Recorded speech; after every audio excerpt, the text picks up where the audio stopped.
Hello, it is Bible Scribe. Thank you for joining me again. This video is about the Noahide Laws. I'm actually doing this because of a request from a friend. You know who you are. I was asked just to present this information. I do have opinions on the Noahide Laws, but I'm not sure that I'm actually going to give any of my opinions in this video. The request was just simply to present the information and see what I could find out about it. And so I am going to do that, and I may or may not give any opinion on the matter whatsoever, but let you decide for yourself. So here on my screen, I've just brought up some definitions of the Noahide Laws from different sources online. I started here with Britannica. If we just look here, Britannica tells us right off the bat that the Noahide Laws are a Jewish Talmudic designation for 7 biblical laws. They say the Chabad Lubavich sect of Jews are the ones that hold these laws. And they say that these 7 biblical laws were given to both Adam and Noah before the revelation of the law to Moses. And because they say they are given to, for instance, Noah, they say that they are legally binding for all of mankind, all of the descendants of Noah. Of course, the flood wiped out everyone else except Noah's family, and that would apply then to everyone as far as the Chabad Lubavich Jews are concerned. It says, beginning with Genesis 2:16, the Babylonian Talmud lists the first 6 commandments. So realize that these are not specifically relayed in the Bible whatsoever. There is no verse you can go to that says, and these are the 7 laws given to Noah after the flood, or that these are the 7 laws given to Adam. That does not exist. All of the references to these laws are in the Talmud, and we're going to look at some of those references. It says the first 6 commandments listed are prohibitions against idolatry, blasphemy, murder, adultery, robbery, and a command to establish courts of justice for these laws. It also states that after the flood, a 7th commandment was given to Noah that forbade the eating of flesh cut from a living animal. So uncooked meat, more specifically, likely with the blood still in it. And they say this is derived from Genesis 9, verse 4. It says that the number of laws was later increased to 30, with the addition of prohibitions against castration, sorcery, and other practices. So jumping over to Chabad.org. This is obviously a Jewish website. Chabad is the name of the Chabad Lubavitch group of Jews, sect, if you will. So this site says, what are the 7 Noahide laws? Let's just read them in a simple format here. Do not profane God's oneness in any way. Do not curse your Creator. Do not murder. Do not eat the limb of a living animal. Do not steal. Harness and channel the human libido, or rather control your sexuality, and establish courts of law and justice in the world.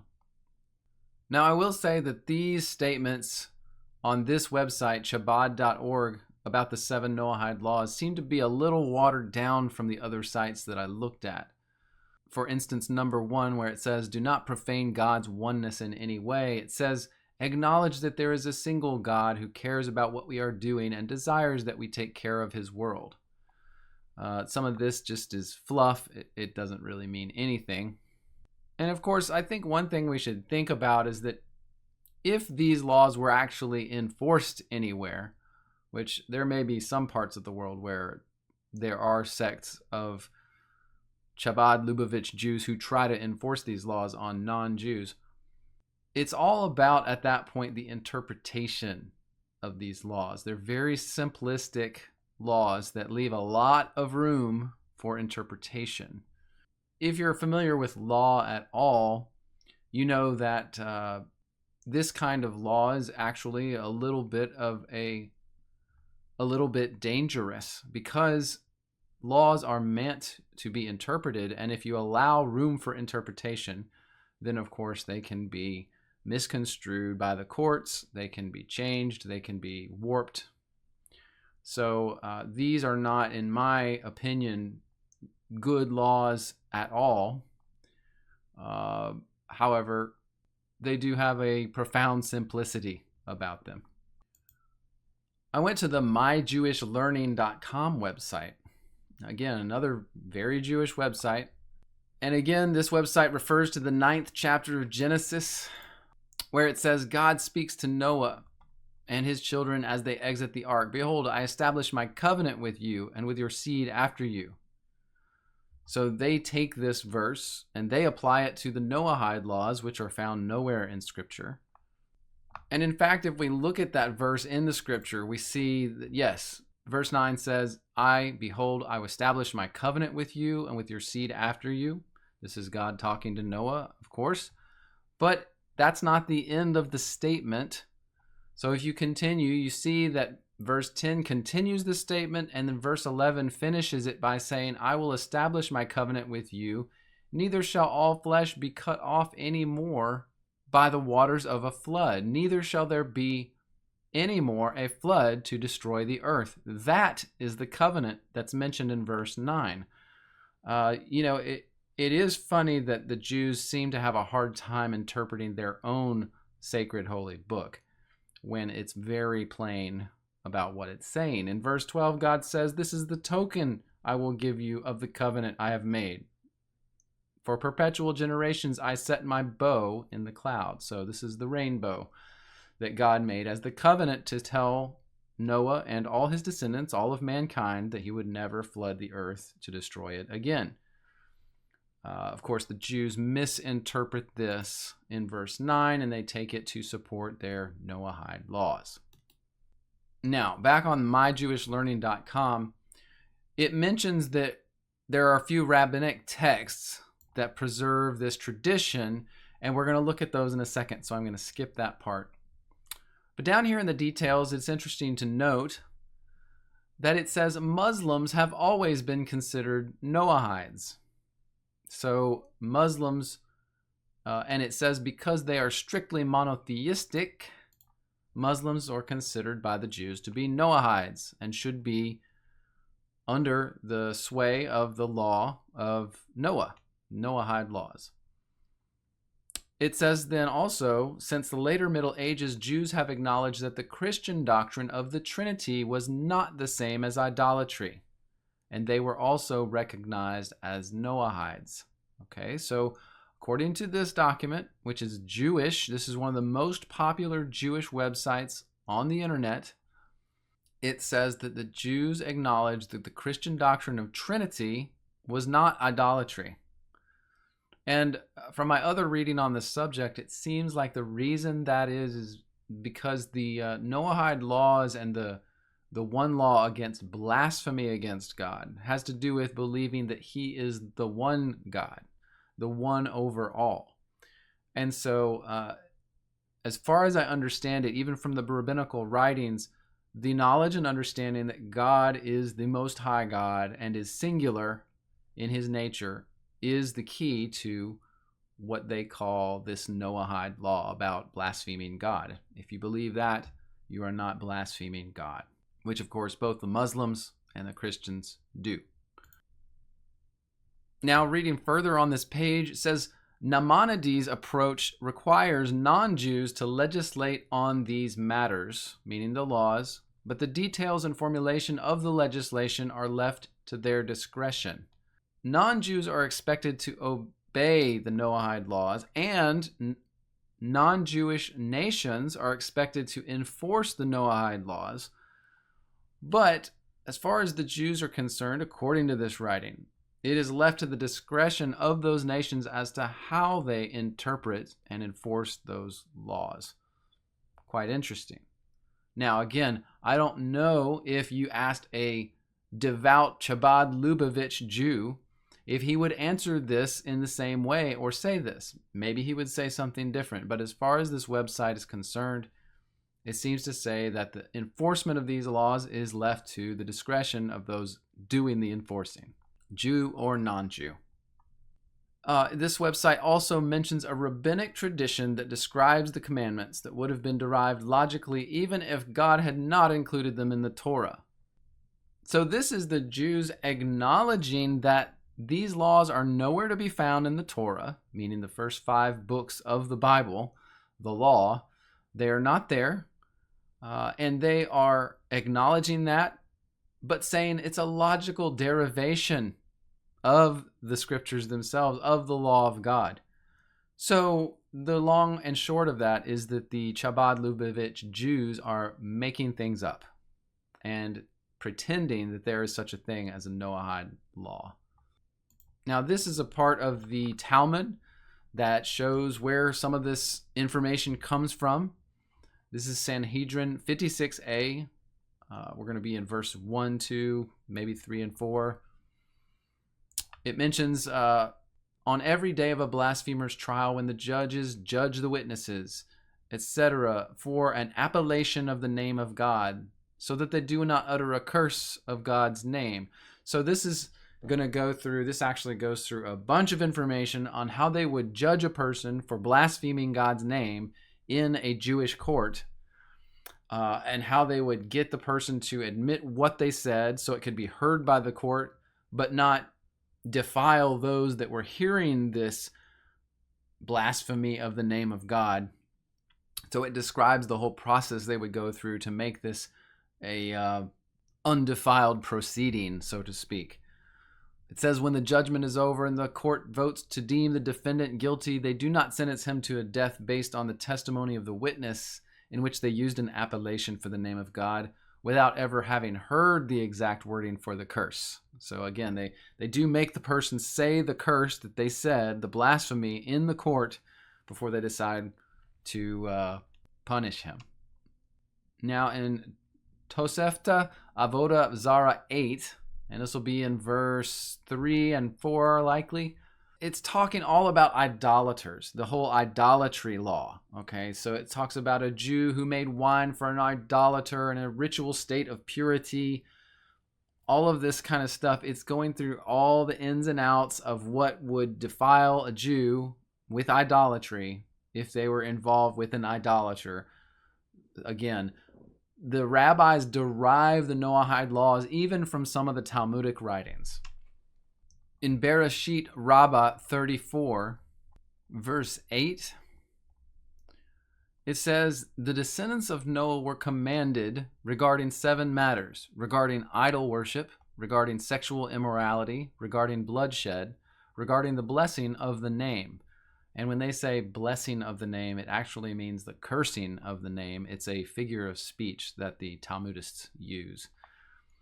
Regarding implementing justice, regarding robbery, and regarding eating the limb of a live animal.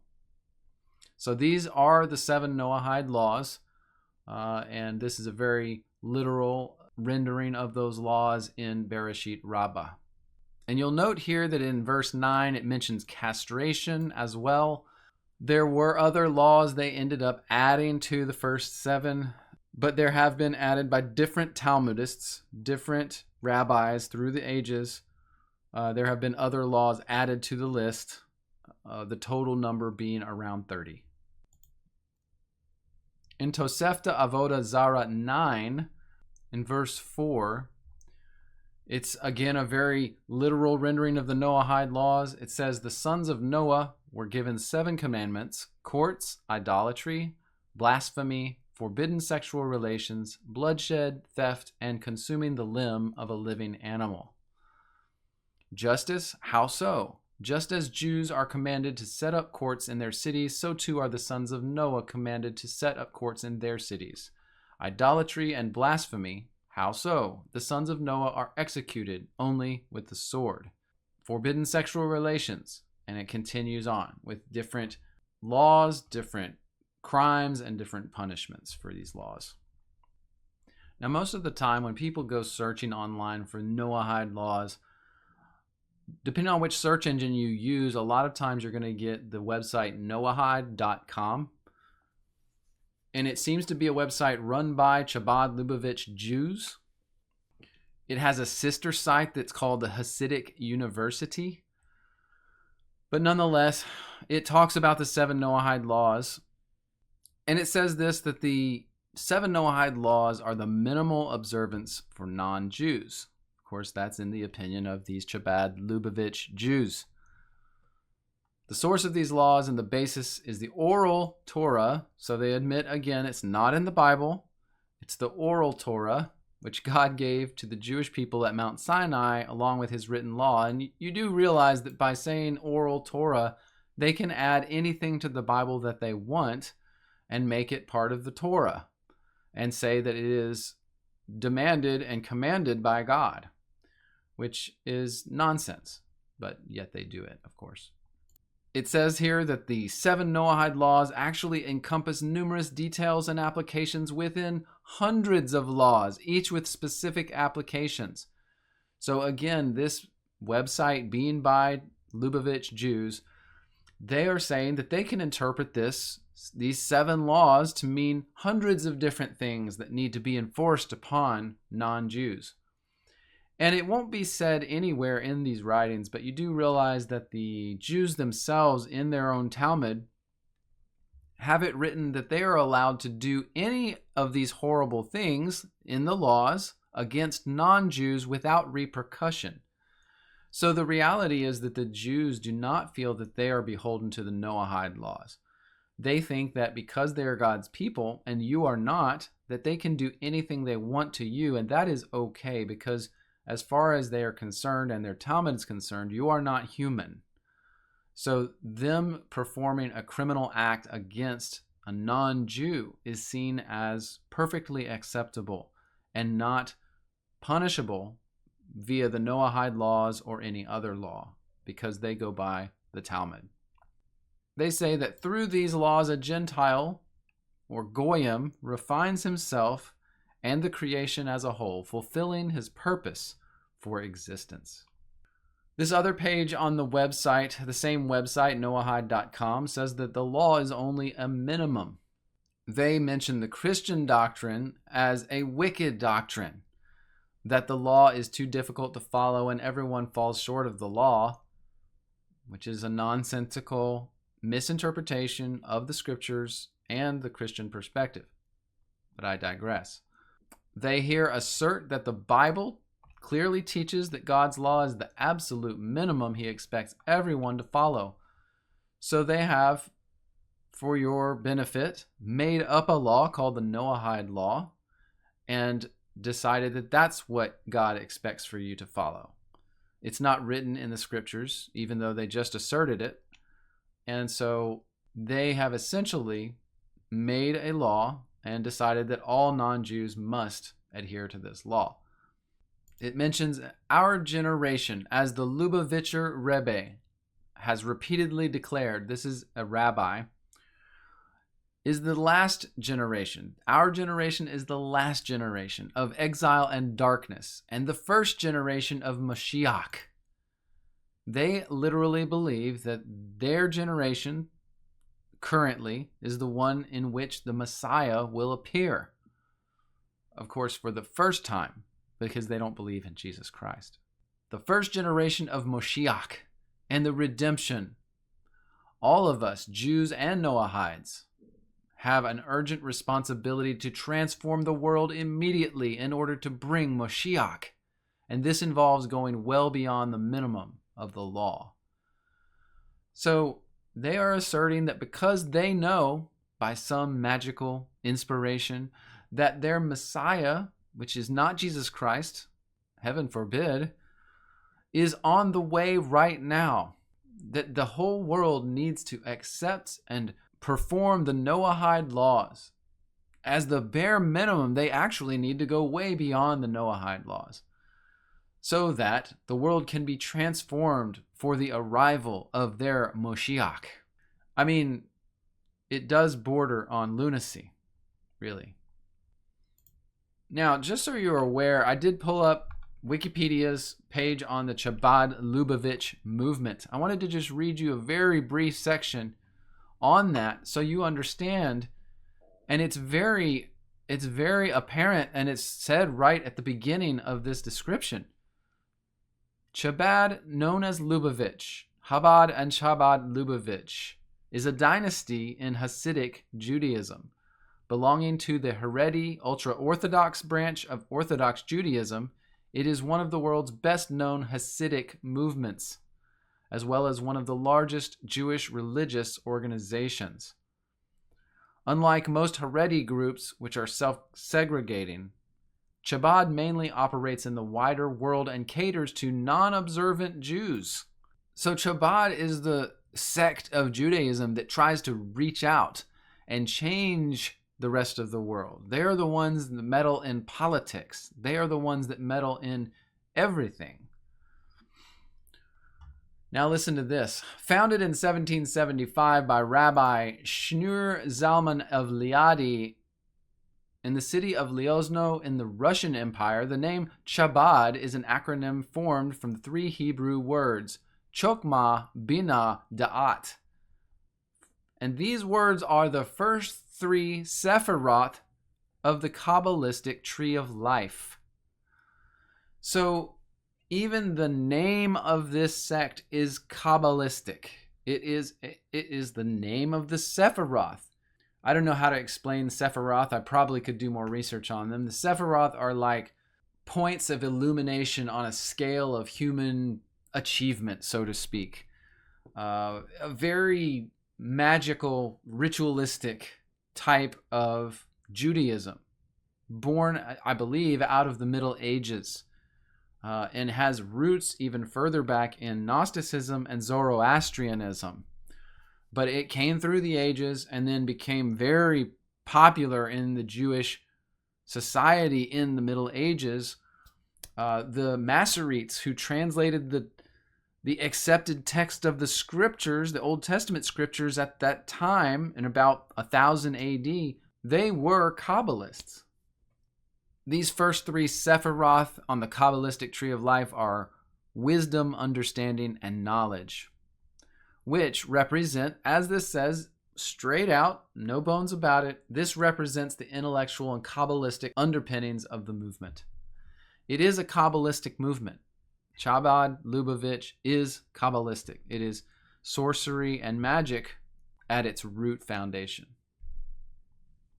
Now, I did more research. I tried to go a little further and really dig this thing out and find out, where does all this stuff come from online, because everywhere you go online, when you find the Noahide Laws and you find Christian or conservative leaning people, you start to find information about the Noahide Laws being enacted in America, and you start finding information where people are saying that that's already happened, and you find stuff about the military gathering up guillotines so that they can use guillotines to behead the Christians for not following the Noahide Laws. This is a very popular concept that has gone all over the internet. And if you start scratching the surface, you will find these articles all over the place. You are going to find a lot of sites online that say that the Noahide Laws are part of American law, that it is already in our laws. And so I found all of the documentation on this particular topic, and we're going to look at it together. So this is Statute 104, Public Law 101-267 of the 101st Congress Joint Resolution on April 6 of 1990 to designate April 6, 1990 as Education Day USA. Whereas Congress, we're not going to read all of this, but we'll read some of it. Congress recognizes the historical tradition of ethical values and principles which are the basis of civilized society and upon which our great nation was founded. Okay, Congress recognizes our history of ethical values and principles. Very good. Next sentence. Whereas these ethical values and principles have been the bedrock of society from the dawn of civilization, when they were known as the 7 Noahide Laws. Note what it said. Now don't pull this out and say that it's saying something it's not. Congress is saying these ethical values and principles. Which ones? The historical traditions of ethical values and principles on which our nation was founded. So it's saying those values have been the bedrock of society from the dawn of civilization, the ones our country was founded on. And then they are acknowledging that they were at that time known as the 7 Noahide Laws. Now, this is an acknowledgement and an agreement with the Jews that at the, quote, dawn of civilization, that the 7 Noahide Laws were in use. It is an acknowledgement. That's unfortunate.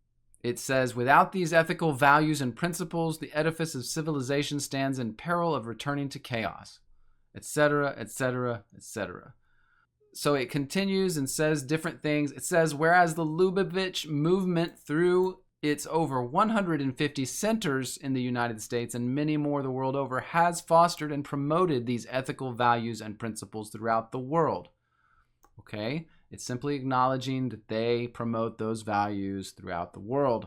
It acknowledges Rabbi Menachem Mendel Schneerson, the leader of the Lubavitch movement at the time, is universally respected and revered, and his 88th year will be seen as the year of continued turn and return, the year in which we continue to turn to an education which will return the world to the moral and ethical values contained in the 7 Noahide Laws. Now, please, again, realize what this is saying. This is simply acknowledging that Rabbi Schneerson is universally respected and revered, and that his 88th year will be seen as this year of turn and return, etc. It's an acknowledgement, and it really is not much more. It says, whereas this year of 1990 is the 40th anniversary in which Rebbe enters the 5th decade since his ascension to the world leadership of the Lubavitch movement and spiritual guidance of world Jewry. So it acknowledges the anniversary of his ascendancy to his position and says that this is now reflected in the International Scroll of Honor, which was signed by the President of the United States and other heads of state, which said that it was resolved by the Senate and House of Representatives in the U.S. and the United States of America in Congress that April 6, 1990, the 88th birthday of this Rabbi Schneerson, was designated as Education Day USA. And the President is requested to issue a proclamation calling the people of the United States to observe that day with appropriate ceremonies and activities. It doesn't define any ceremonies or activities. We also call on heads of state of the world to join our president in this tribute. It's a tribute. Please be aware of what is being said. By signing similar scrolls of honor, which will be presented in their respective countries this year, the 40th anniversary, entering the 5th decade of leadership. On this occasion, we would also welcome the cooperation of the Department of State in extending the good office of the United States missions to the Lubavitcher emissaries. This is simply a recognition of this rabbi. It's a recognition that the Noahide Laws coincide with, and you must admit, on many levels, they do coincide with natural law and the concepts and ideals that the United States was founded on. Belief in God, a respect of private property, all these different things, they do match the Noahide Laws. This is not signing Noahide Laws into American law. It is not saying anyone has to obey them. This is more of a public political gesture toward this rabbi and the Lubavitch movement. Now, I will say this, you need to understand that the Lubavitch movement has huge lobbies in Washington, D.C.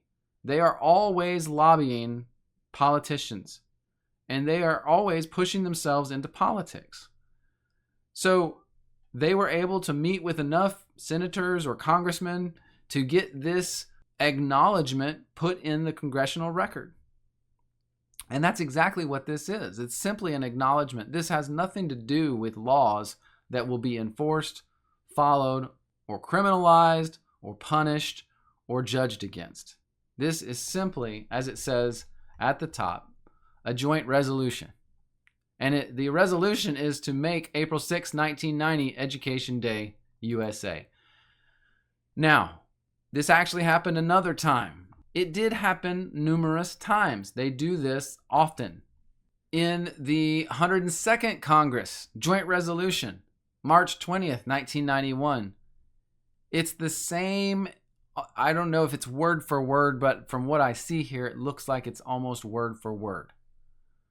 Same rabbi, Rabbi Schneerson, is recognized. It's a tribute to the spiritual leader, and this will be reflected in the International Scroll of Honor that's signed by the president and other heads of state. That March 26, 1991, the start of the 90th year of Rabbi Schneerson, leader of the worldwide Lubavitch movement, is designated as Education Day USA. This is simply a gesture of recognition between the Congress and the Chabad Lubavitch movement, which is all up in Congress, okay? But this is not making the Noahide Laws American laws. That's not what this is, no matter how bad some people want it to be. Now I wanted to start looking at the whole guillotine issue. And actually there's a lot of fact-check websites, PolitiFact, Snopes, This is USA Today, where they did a fact check about the claim that the U.S. was purchasing guillotines. Okay, and the reason we're even looking at this is because everyone who talks about the Noahide Laws and gets all fire and brimstone about them and all eschatological about them, they bring in the guillotine discussion and say that our own government, particularly during the presidency of Barack Obama, was stockpiling guillotines so they could kill people that did not obey the Noahide Laws. So really what we have to do to prove that is we have to find some kind of connection between the Noahide Laws and the guillotines. So the first thing that I started seeing was the guillotine thing, and a lot of the fact checkers fact-checked the guillotine story. Like here on USA Today, it says, fact check, fake claim about U.S. purchase of 30,000 guillotines has circulated for years. Now this actually it looks like was published on September 2nd, 2020, which to me is a little late. I think I remember hearing this idea floating around way before that, because I think I remember hearing it during Obama's presidency. And it does say, of course, that for years a claim has circulated about guillotines making a comeback and the U.S. purchasing 30,000 of them. This site mentions an Instagram user, Rachel Seller, posting a headline from a website called evil.news. Sounds like a real top-of-the-line news website. Breaking. Thousands of guillotines pre-positioned across America for left-wing terrorists to execute conservatives, Christians, and whites in the unfolding Civil War. Okay, well, that's interesting. Of course, there has not been a Civil War. But here's the post. It's still on Instagram. That's interesting. This was posted July 9th of 2020, but that cannot be the first time this stuff was posted. This is by Mike Adams. I guess you guys may know Mike Adams. He is the health ranger. And Mike Adams has said some really wild things over the years. I stopped listening to Mike Adams because everything he said did not happen. Nothing that he said has happened. Now, he would tell you otherwise. And I'm not trying to down Mike Adams. I actually like Mike Adams. I just don't appreciate in the past he's been very dark and very black pill. And he's said 100,000 different things that just never happened the way he said they were going to happen. And it was so dark, I just didn't want to listen to any of it anymore. I got sick of it. Now, he's actually changed quite a bit now. I think he's realized, like, maybe he shouldn't go to such extremes all the time because he says all sorts of things. If Mike Adams had been right about what's happening in the world in the past few years, we would have had 5 civil wars already. I mean, he said it that many times, and he said it's next month. It's coming. It's next month. And it never happens. So he is the one that posted this particular article. Very interesting.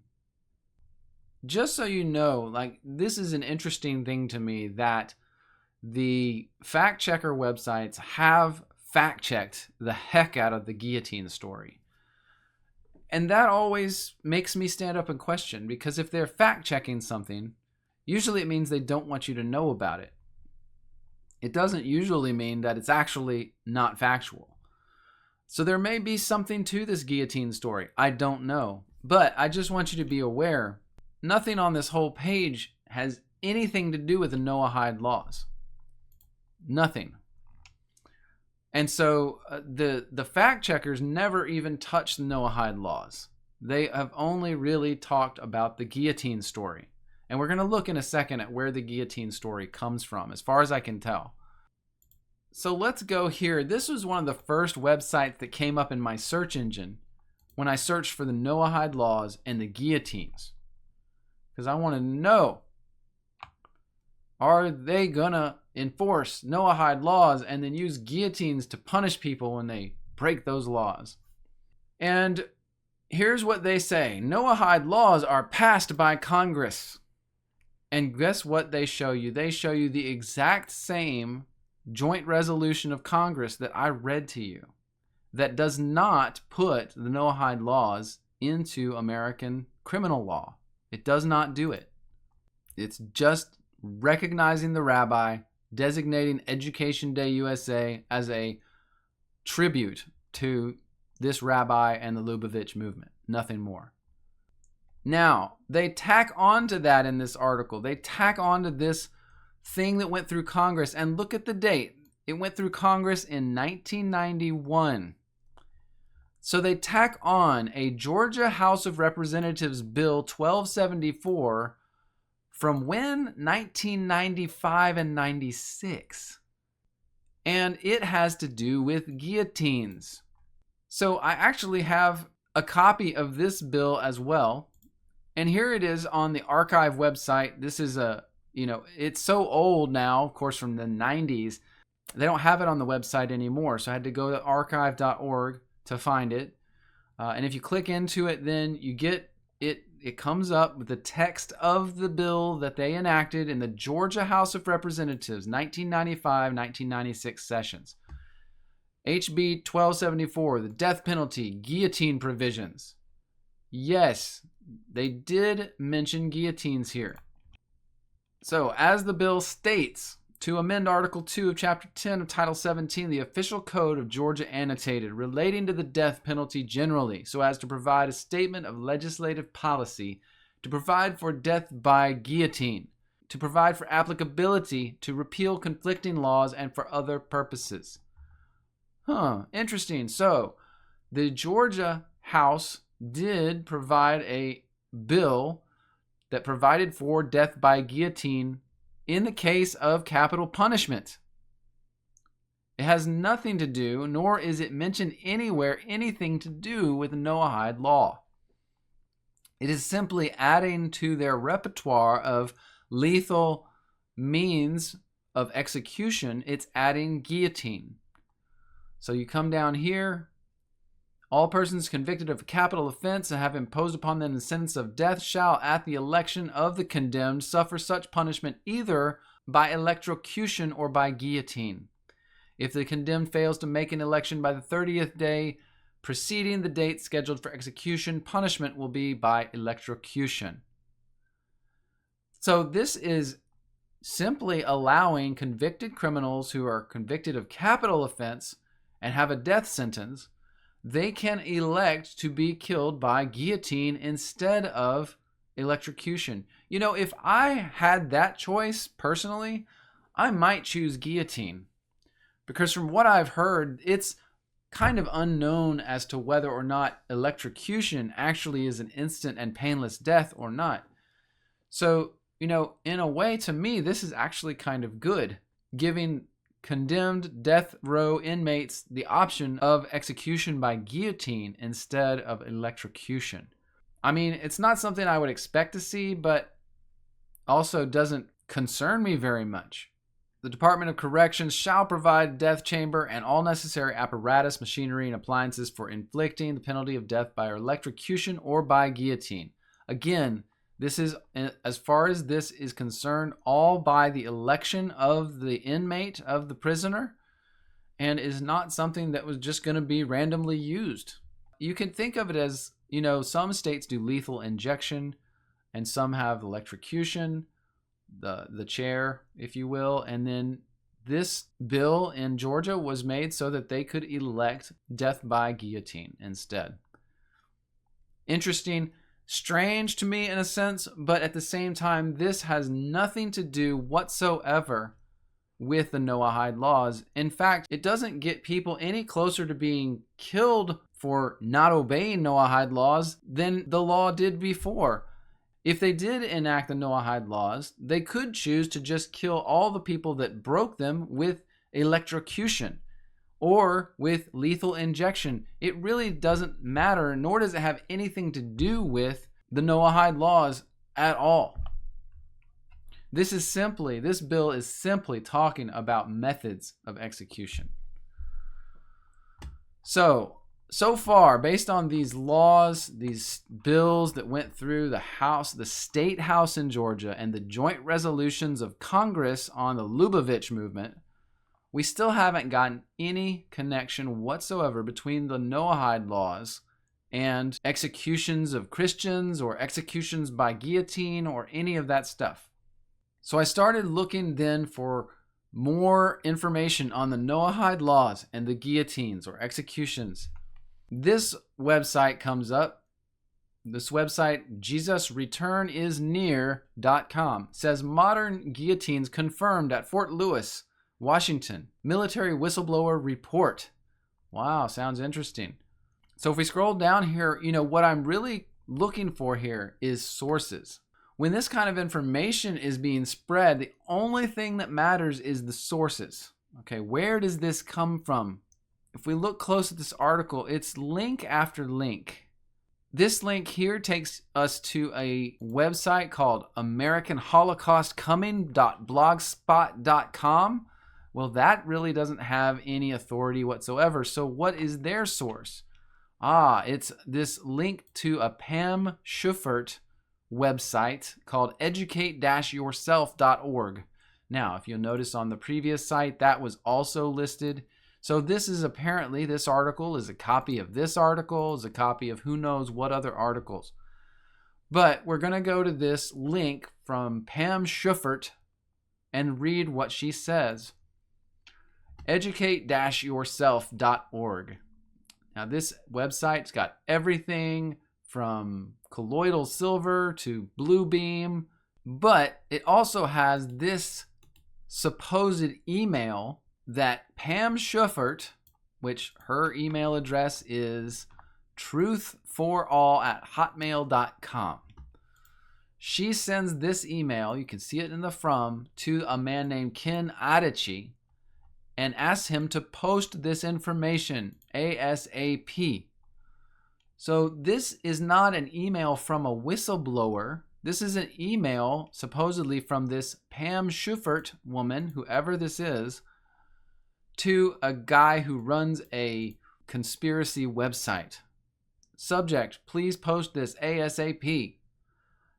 A Staff Sergeant Army Ranger Spec Ops man from Fort Lewis, Washington that I just met while traveling from Montana to North Carolina reveals the guillotines are real, and I was going to train my men in my platoon to use them next week in highly classified operations at Fort Lewis, until you told me they will be used on your fellow Americans under coming martial law. Now realize what was just said there. If this is the statement by the whistleblower that we just read, then he is apparently talking to someone saying, until you told me that these guillotines will be used on fellow Americans under coming martial law.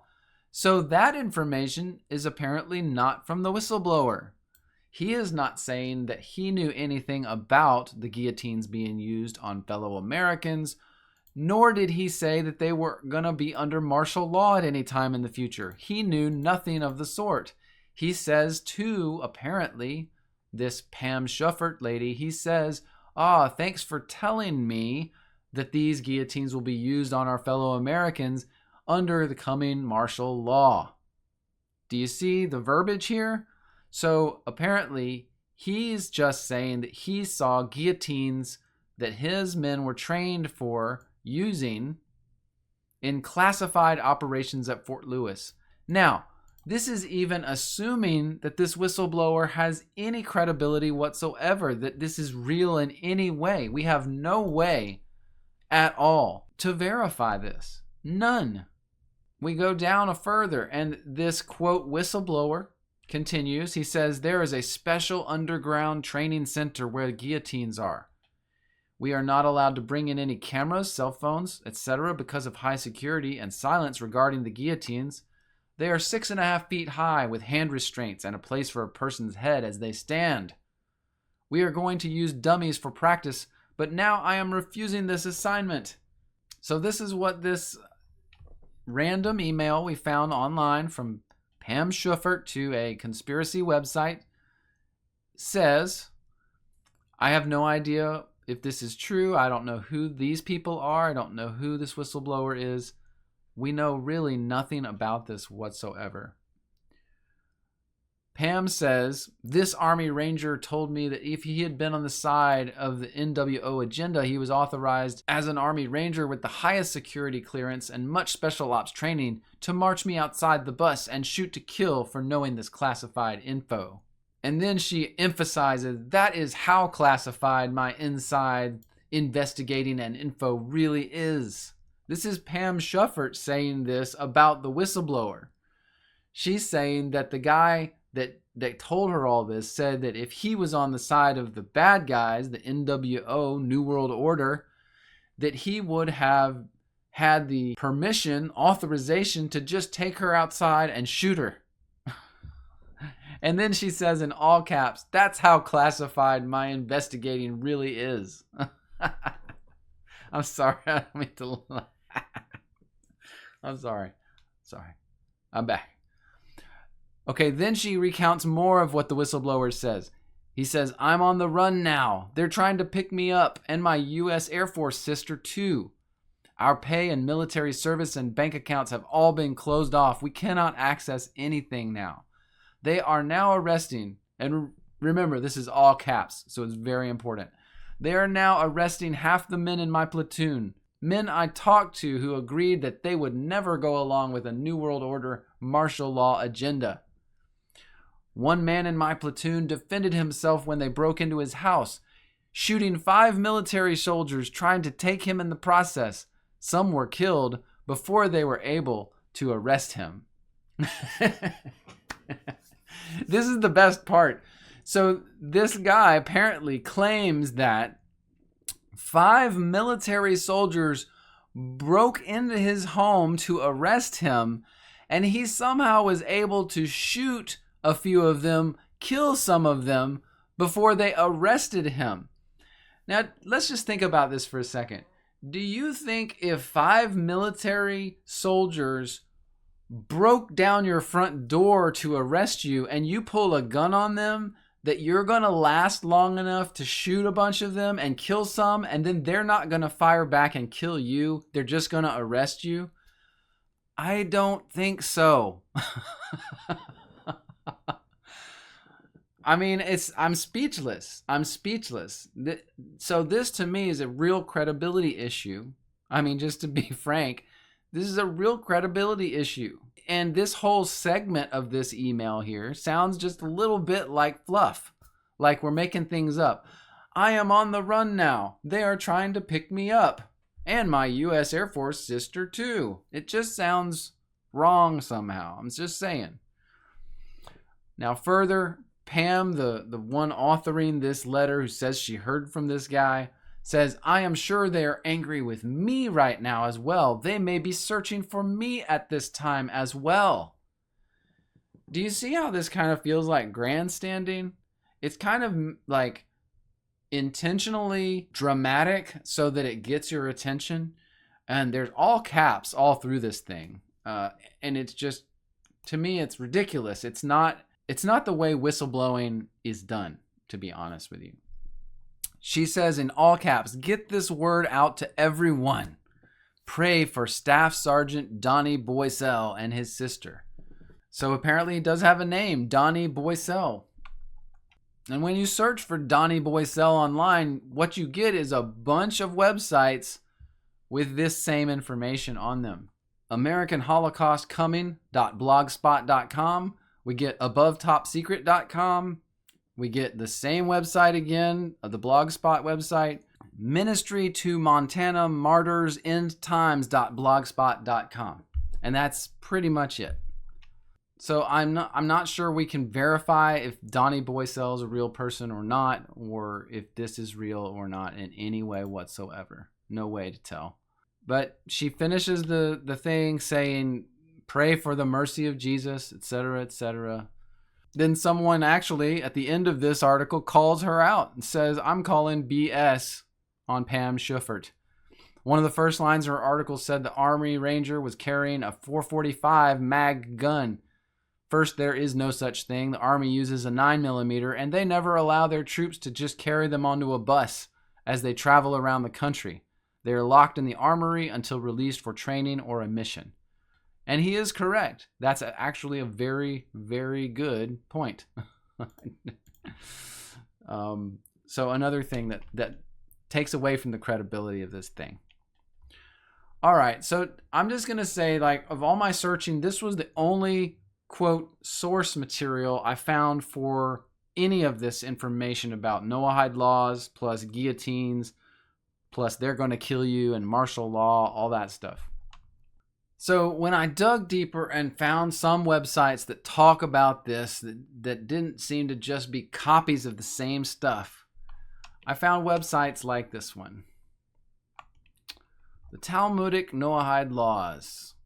The Noahide Laws began when President Jimmy Carter signed Education Day USA into law. And they mention here Tuesday, April 18th, 1978, that Jimmy Carter signed a similar joint resolution of Congress to honor this day and this rabbi that led the Chabad Lubavich movement and make that day Education Day USA. This is simply another head nod to the Lubavitch movement. It has nothing to do with our laws. It mentions that a lot of our presidents have done this. Yes, you know why? Because the Israel lobby is in Washington, D.C., and they approach and oppress every single president as soon as they're in office to get this kind of thing done. They want to be in front of the president. They want to feel like they have recognition. And this is part of what they do every single time. But that doesn't mean that these are our laws, and they have not been made our laws. But yes, Ronald Reagan signed a similar thing. George H.W. Bush signed a similar thing. Yes, he did. George W. Bush signed the same thing. Obama signed the same thing. It's all the same recognition and tribute. It's not a law. Yes, even Donald Trump signed the same thing about Education Day, Rabbi Schneerson, the Lubavitch group, etc., etc. It was simply a recognition and a tribute. It has nothing to do with our laws. This says a rabbi gave a Noahide prayer at Trump's rally. I really don't care. That doesn't make any difference. President Donald Trump prayed at the Rabbi Menachem Schneerson's grave. So this rabbi apparently died not too long ago. And Trump did attend. And as you can see, Ben Shapiro also attended. Shapiro, a devout Jew. This website says that Talmudic Jews, meaning Lubavitch Jews, believe that Rabbi Schneerson was the Messiah. Well, that's interesting. Do they think he's going to resurrect? Because he's dead, isn't he? Yeah, he died. He actually died a while back. It says in June of 1994. So yes, this is Trump and Ben Shapiro visiting his grave in a Lubavitch ceremony, and they prayed at the grave. The Noahide laws are from the Babylonian Talmud. Yeah, that's correct. They are from the Babylonian Talmud, as we read. And in the 1906 Jewish Encyclopedia, it actually mentions, now this is the closest thing we're going to find to anything about the Noahide laws relating to the punishments, specifically a beheading type punishment or decapitation in regards to the guillotines. Okay. So I went to this 1906 Jewish Encyclopedia, And you can get to this online at JewishEncyclopedia.com. And here it is, the Noahide Laws, as it's said here. I went through this and I just highlighted these sections that actually have to do with execution, the mode of execution or punishment for disobedience to the 7 laws. In elaboration of the Noahide Laws and assigning punishments, rabbis are sometimes more lenient, sometimes more rigorous with Noahides than the Israelites. So they call people that are not Israelites but are under these laws the Noahides. It says, with but a few exceptions, the punishment meted out to a Noahide for the transgression of any of the 7 laws is decapitation, the least painful of the 4 modes of execution of criminals. The many formalities of procedure essential when the accused is an Israelite need not be observed in the case of the Noahide. The latter may be convicted on the testimony of one witness, even on that of relatives, but not on that of a woman. He has no need of warning from the witnesses, and a single judge may pass sentence on him. So, according to these Lubavitch Jews, the way they see the laws as being carried out on non-Jews in their most exacting method is for people who transgress the 7 laws, any of the 7 laws. That would even include stealing. But anyone who transgresses those laws is liable for execution, and they, of course, see decapitation as the least painful of the 4 modes of execution of criminals. And it says that the conviction of a person, according to these Jews, can be made on the testimony of one witness, meaning one male witness, not a female. So one male witness could convict you of not obeying a Noahide law, and you could be executed for that. And it says there is no need for the person to be warned. You don't even have to know that you did the crime. They can just convict you. And that a single judge can pass sentence, and then you will be executed. And that there are actually 4 modes of execution, one of which is decapitation. They consider it the best, easiest, cleanest, least painful, obviously. So here it is. This is in the mouths of the Jews saying that if they had their way, some of the Jews, depending on which rabbi they're listening to, they would prosecute non-Jews, most likely only non-Jews, probably not Jews. They would execute non-Jews that transgressed any of the Noahide laws at the testimony of a single witness and without any warning to the person. Now that is distressing. That is scary in a sense. That these Jews, of course, this isn't anything different than we've known about these types of Jews for a long time. If you know anything about their Talmud, then you know that they see us as subhuman. All the Goyim, the non-Jews, the Gentiles, we are subhuman. We're animals in their Talmud. This should not be actually any kind of surprise whatsoever that in the 1906 version of the Jewish Encyclopedia, it says that they expect if they had their druthers and they could enforce the Noahide laws on non-Jews around the world, that they would use decapitation as one of the execution methods for people that broke the laws. The problem with all of this, again, is that we haven't seen anywhere where our laws have been merged with, coincided with, changed to include or represent the Noahide laws in any way at this point. The only things that we've had are some recognitions of the Lubavitch movement and the rabbi that leads it, and an acknowledgement that their Noahide laws coincide with the laws and the things that were in the minds of the framers of our country, Constitution, and Declaration of Independence, which is absolutely true. However, again, there is simply at this time, no coincidence of our laws being amended with or infiltrated by the Noahide laws so as to prosecute Americans for not keeping the Noahide laws. Again, in terms of just law in general, I've heard different politicians and lawyers discussing laws that are on the books And the statements of the Noahide laws don't really qualify to be laws that would be a part of our written law of criminal law in America. They're too broad. And they could be interpreted in so many different ways. It would be so problematic that I just don't think that it's probable. I'm just saying right now there's no evidence whatsoever that the Noahide laws are a part of any kind of American law. So there it is. That's the information that I found. There may be more out there somewhere, but I've done my best to kind of give you what I've seen. I hope that that helps you. I don't think there's any need for me to give any kind of opinion or speculation on this. A lot of people say that, that Trump's going to bring in the Noahide laws and then we'll all just get decapitated. Well, I will say that I don't agree that that's going to happen. I hope you've enjoyed this and learned something. Thanks, and God bless.